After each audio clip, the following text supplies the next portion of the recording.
we do have the opportunity now to just speak to a few people who've gone through before you. Can I start at the other end, sir? Hi, everyone. Good evening. I'm Mark Reyes. I'm actually part of the first Philippine team back in 2009.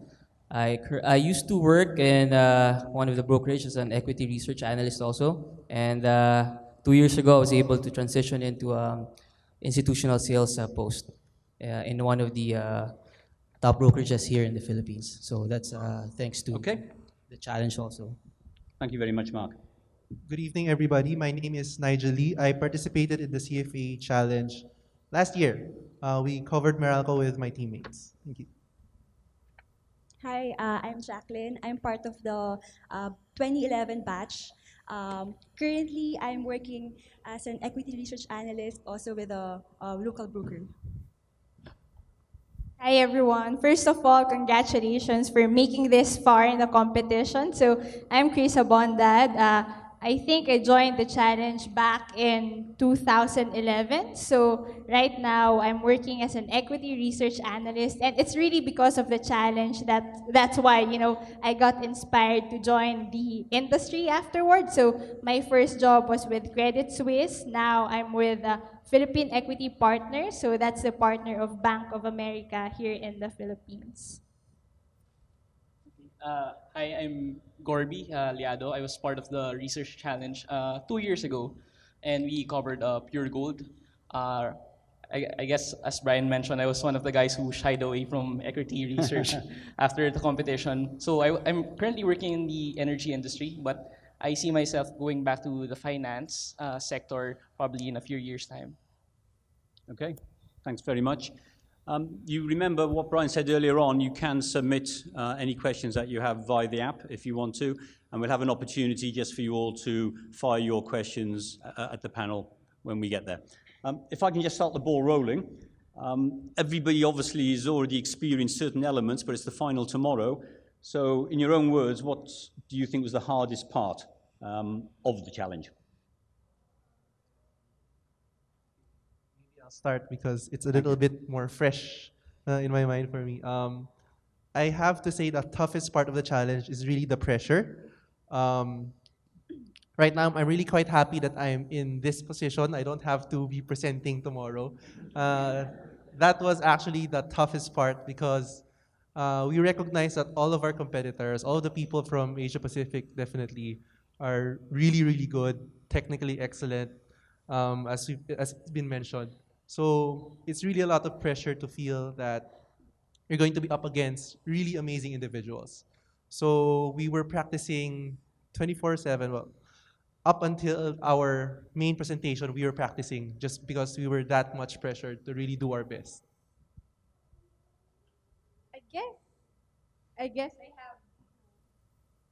I have to agree with Nigel. I think it's the pressure. It's when you come on stage and you see the judges with like a decade of experience, and then you present your investment idea, your thesis, and then at the end of the day you ask yourself, or at the end of the presentation, did I do a good job in convincing these people about my idea? I think it's really the intimidation from the judges. I think that's a hardest part. Okay, I think for this year you had a material, your written report and your presentation for your local finals, and you can correct me if I'm wrong. You're not allowed to change them anymore for the regionals. So I think one of the difficult parts there is having that helplessness that you're stuck with what you've already given, but at the same time you're very compelled to really put your best foot forward. And again, you're here to really, more than anything, deliver a really convincing, a compelling message, not just to the judges, but to the people watching you. And of course, it's also a message to other people that, hey, I'm a student, but I can compel people to follow my recommendation on investment. And I guess this thing is something that's really promising for you guys in the future. For me, the hardest part would be anticipating the questions, because it's you really can't tell. The question can be anything under the sun. So and then add the pressure to that. but we learned that you have to really prepare. Like what you said earlier, hard work is the key to be able to anticipate any potential questions once you present.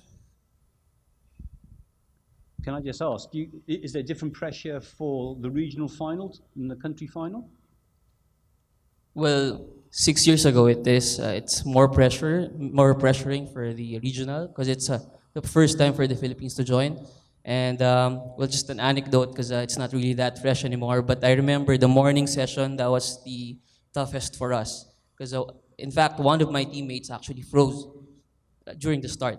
So that, I mean, the pressure and everything. So I guess for everyone, starting it would be the hardest part. You know, just getting it started. Right, a good start. Yeah. Okay then.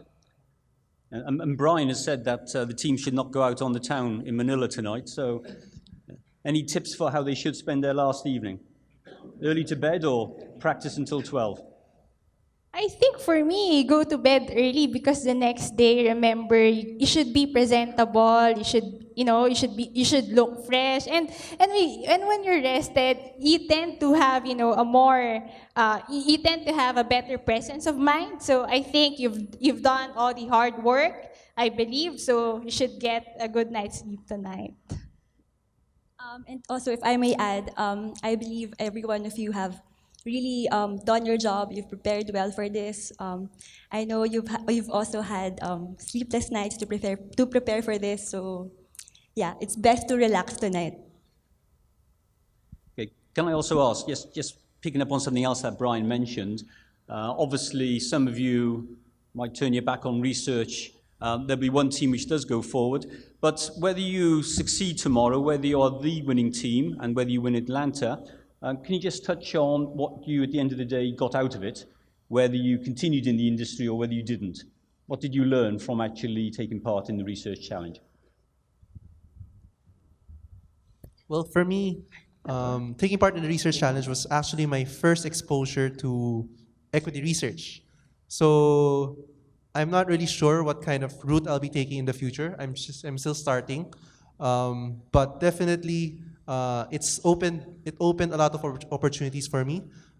Personally, I started more actively looking for companies, investing on my own, using my own money to try and look at companies here in the Philippines, trying to actually understand the research reports given by stockbrokers. So that made me appreciate the whole process a lot more. And it felt, for me, it gave me a lot more control over my decisions on making how to spend my money. So that really helped for me.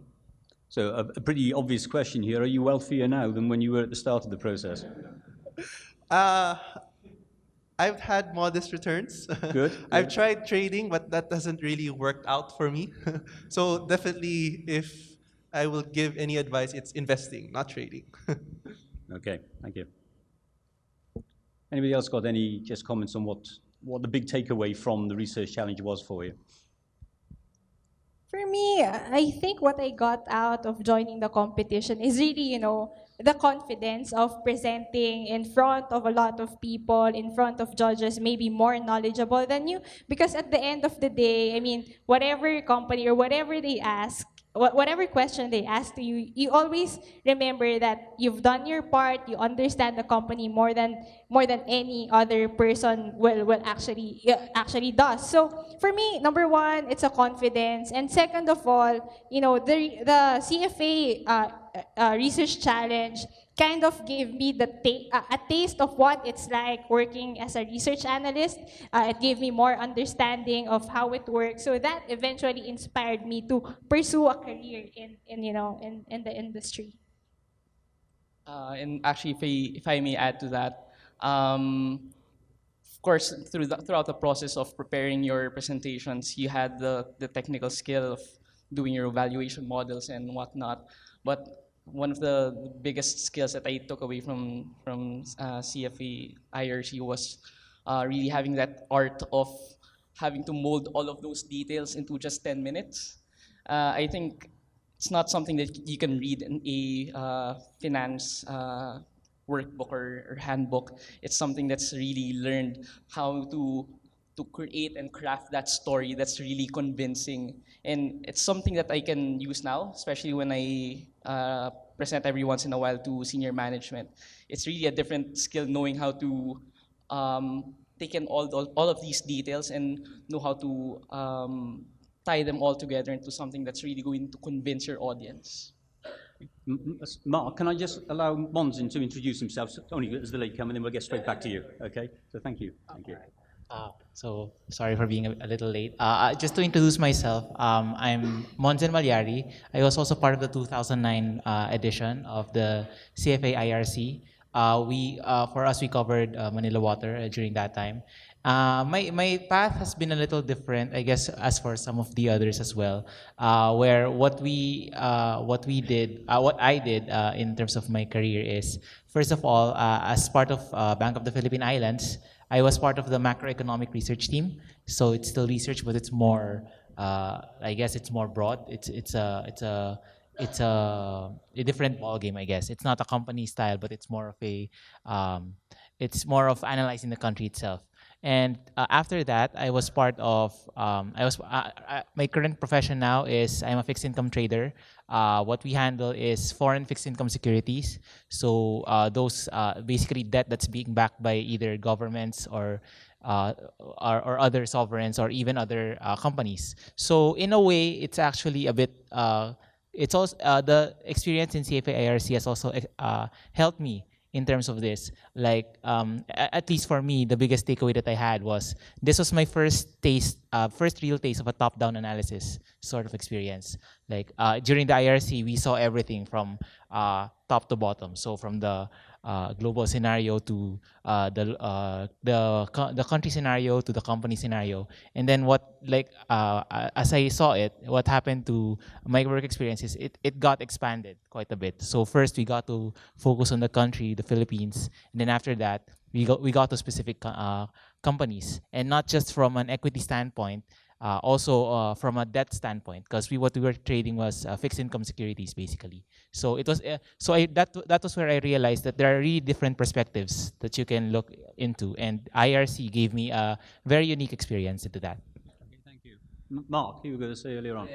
Well, just to add, aside from the technical skills you got already from this challenge, I guess the key takeaway for me is the relationships I got, especially during the regional competitions, because remember the faces of your competing teams. You know, I'm really thankful I joined CFA, the research challenge, because one of my main, one of my main clients is actually also competing, one of the competitors during 6 years ago. So I'm really thankful when I saw his name on the list. It was, yes, I got it. So I guess small relationships here goes a long way, and I guess that's one of the key takeaways, really, I guess, for me. Okay, thank you. I don't know if anybody's posted any questions yet via the app, so if you've just been a little bit shy, please do. So if you want to ask anything of the panelists, don't hesitate to do that. Meanwhile, have you got any career advice? You've been out there now, you're working, you know what the local market might be like. Any career advice for the people in front of you? Hard question. Well, I guess go with your strength. That's really for personally. I used the investment research challenge to really enter the industry. I really highlighted it on my resume. Yeah. During my first interview, I took maybe 60% of the interview. It's about the IRC, and I got it done. So maybe that's one career advice. And then because we are doing the research part, but you have to remember that the industry has a lot of. It's not only about research. You have the trading also. You have the sales team also. So it's also good to be well-rounded. I guess to study also the other parts of the industry, and there are also other parts of finance that the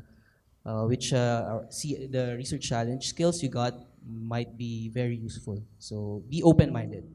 And are you doing now what you thought you'd be doing, or has your career taken some unexpected turns or paths since the research challenge? Well, when I started, I really wanted to get into equity research on the sell side, but I didn't expect that I'll get an opportunity to also do the sales part. So, and as I mentioned, the transition went smoothly because I was able to prove myself because one of the first guys that trusted me was a competitor 6 years ago. So that's really I'm just thankful. Well, I've been working for, I think, about just 3 years, but I think the best advice that I could give you guys is to never settle. Like, for instance, after finishing this competition and then you realize that you really want to get into the industry, I think you should go after that because after graduation, I know that all of you are really smart students, so I think you'll receive a lot of offers. But, if you really want to get in the industry, you should really look for a post or an opening because I think in the Philippine context it's hard to to get to see an opening in the industry, but you just have to be patient. You just have to pursue it because it's a very rewarding industry. You get to learn a lot of things across different industry, and the job itself, you know it's not repetitive. It's very dynamic. You get to learn a lot from the top management, from client side. So if you really want to if you really want to do equity research, then go after it.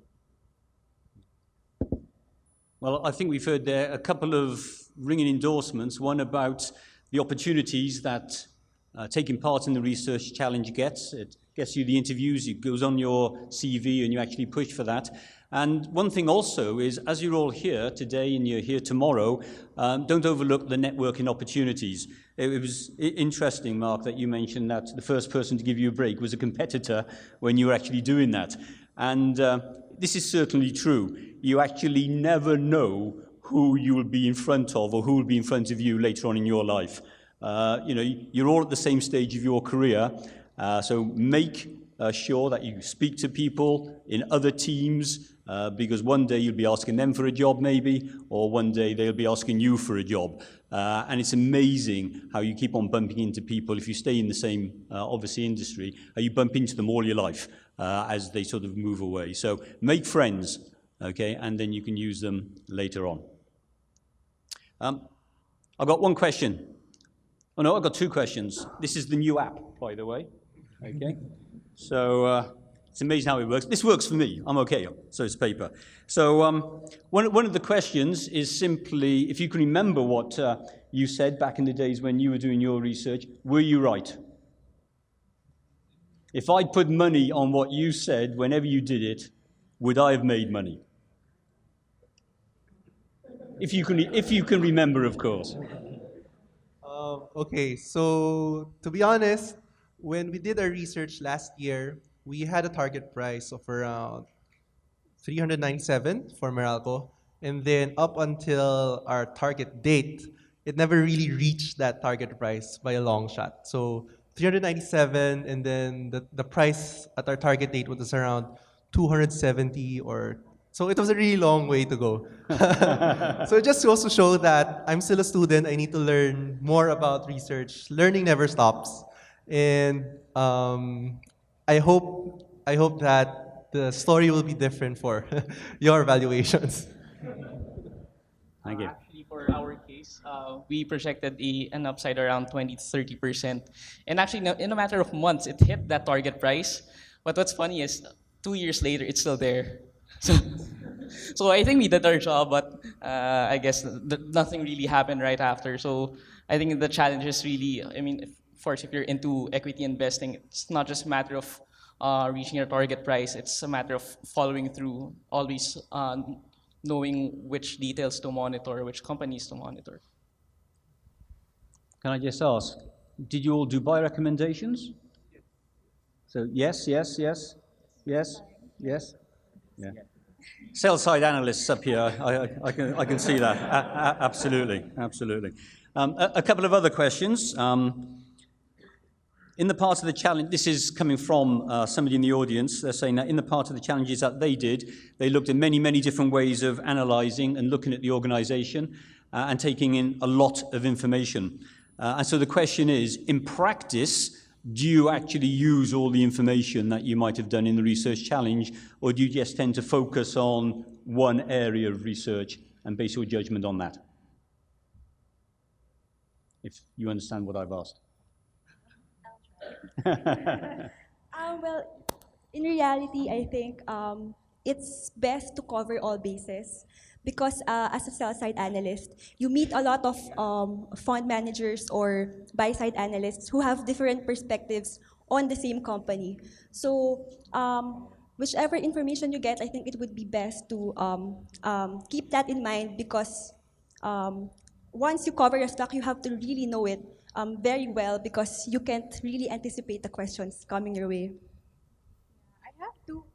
I have to agree with Jerry that you need to know as much as possible. You need to know everything about the company. But at the end of the day, you ask yourself which details actually, can impact the company in a significant way because, you kind of, should spend 80% of your time focusing on the most important issues. I think that's very important because as a sell-side analyst or probably a buy-side analyst, you'll barely, in reality, you'll barely have time to know everything.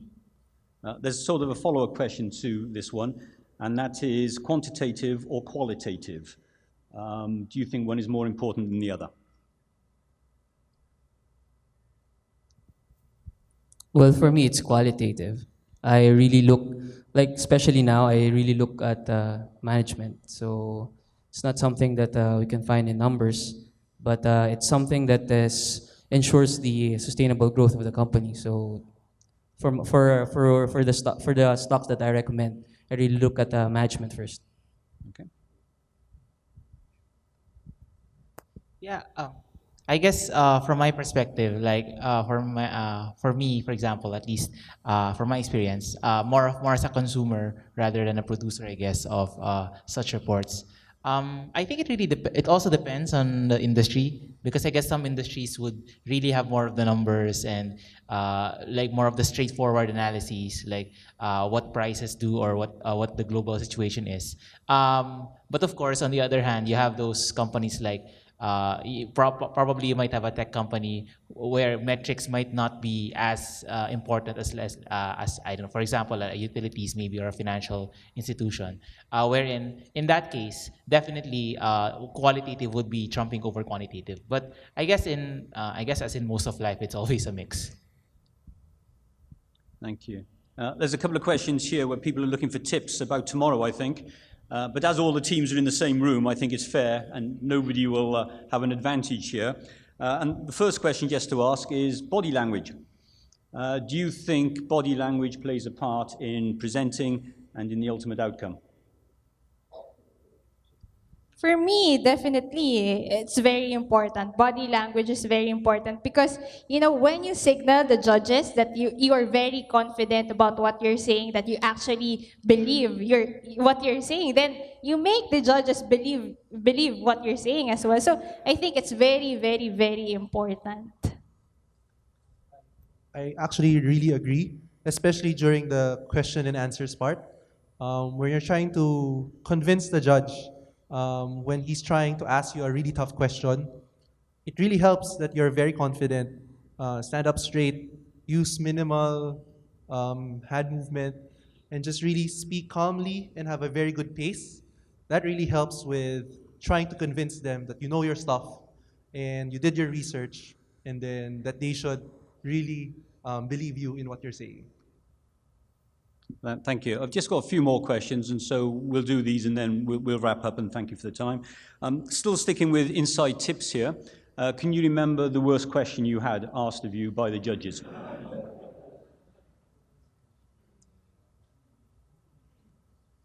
No, you've banished it from your memory, have you?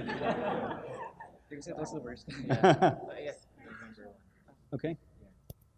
Well, I guess I remember one of those questions, like especially during the preparatory phase, like when we were preparing for the Q&As as well, we were always dreading questions about weighted average cost of capital. In particular, because in our team, basically I was more of the mathematical kind of person. Therefore, I guess that question in terms of weighted average cost of capital, I guess it's also related to the previous question, wherein is body language important? Like, because it's very hard to convince someone an answer to a question as quantitative as, let's say, weighted average cost of capital. You can't really just convince them using body language. But of course, it's very important. But you also have to back it up with, I guess, the correct information. And lo and behold, the question came, and I was designated to answer. And I guess I did pretty well for the question and for the details that I was able to give. Sadly, I wasn't able to remember the details. Or happily, I wasn't able to remember the details right now. Okay, thank you. Just the last couple of questions. Somebody's asking, during the research challenge, you get to meet your target company just the once. How different is real life to that? How close can you actually get to the companies that you're trying to analyze? Well, you can call them every day if you want. Yeah. Does that work? Before, I actually had the mobile number of the finance VP, just to make sure that all my numbers are correct. And some of the corporates, they're actually quite transparent when it comes to sell-side analysts, but some of them are not, and they're really not. They don't give out information. So, well, if you're lucky, you'll get a good corporate, but if you're not, then you'll have to use your analytical skills to really get the numbers. You have to, I guess, to assume, and of course to back it up with information. So Actually, some corporates, there you can take them out for lunch or for dinner, and some of them, the investor relations officer, actually, they're the ones who, to initiate, giving you updates on the company. So in the real world, you'll get, fairly detailed information from the companies. Thank you. And in fairness, I've got to ask the last question, which I hope doesn't undo everything I've been saying. And somebody has asked, either before or probably after the research challenge, did you go on and sit the CFA exam? Let's have 6 yeses, shall we? But please, you've got to answer honestly. As for me, we took my CFA Investment Research Challenge on April last year, and then I took my CFA Level 1 on December, on the same year. So yes, Excellent. definitely. Actually, the first time I've heard about the CFA designation was during the local finals. And when it was first being presented, I was telling myself, there's no way I'd be spending 300 hours on 6 books. That's just for one level, then multiply it by 3. But when I was working already in the energy sector, thinking back, I kind of missed that experience of really dedicating so much effort in equity research and analysis. So I also took level 1, and now I'm taking the next level, hopefully positive results. So I think that's the value of the IRC. It gives you quite of a sneak peek on what the program has ahead of you. And so I think it's a good experience. yes, of course. So actually, while I was doing equity research as an analyst, the previous brokerage I worked for, they actually highlighted, they wanted analysts to actually take the CFA. So yeah, it was really encouraged before, especially for analysts. So it would be a plus if you already have before joining. Okay, well, thank you. So I think the message I've heard is the research challenge really improves your employability afterwards, followed up by the CFA exam is the way forward. So I think we'll call an end to the panel session here, and it just calls on me to thank everybody for coming back and giving their time.